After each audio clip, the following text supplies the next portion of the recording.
Amine walked through the village. It was bustling and alive this morning. All the businesses were open. He could smell bread baking and smoke from a forge.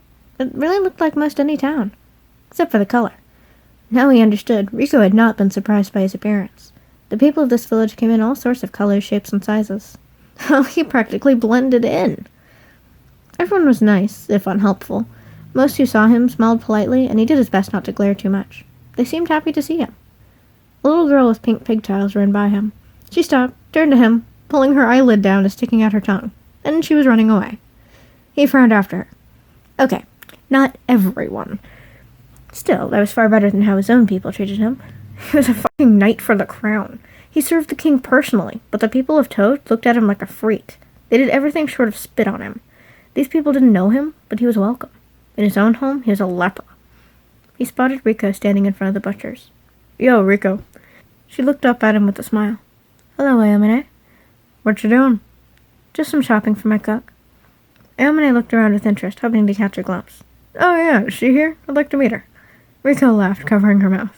I don't think the two of you would get along. You both have very strong personalities. Amine said. I like a girl with some fire. Well, you have the fire part right, at least. Rico's eye twinkled merrily. Stop by for dinner. I'll save a stool for you. She grabbed her package and headed for the bar. That evening, Amine found himself back in the bar, on the same stool. He kept a wary eye on the kitchen door, but otherwise enjoyed himself. Rico and Junpei ran the bar, serving drinks and entertaining their clients with their snarky conversation. The guy sitting next to him, a big guy with huge hands, said the two of them had been dancing around being a couple for years. Everyone knew they would end up together, except the two of them. Food again seemed to appear out of nowhere, but he didn't pay it any mind. It was good, but not the same as the night before. He mentally shrugged. Last night, he had been dying of hunger. Anything would have tasted like manna.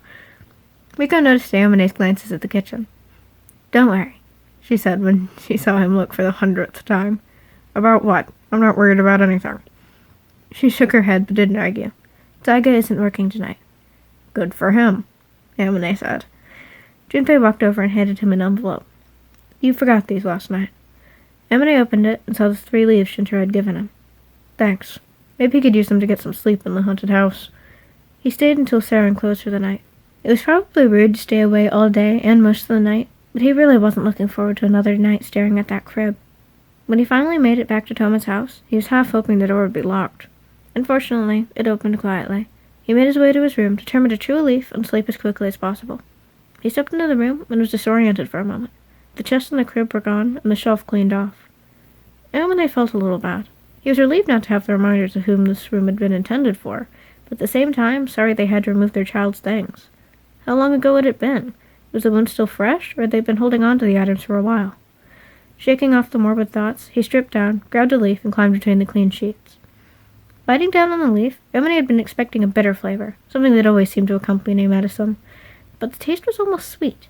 He sucked at the plant, hands behind his head, staring at the ceiling. He had spent the day exploring the forest to the north of the village. It was small, but had plenty of game, which is ironic considering he had no need to hunt now. He would head farther up the valley to the east tomorrow. It was steeper and had its own array of hills and mountains.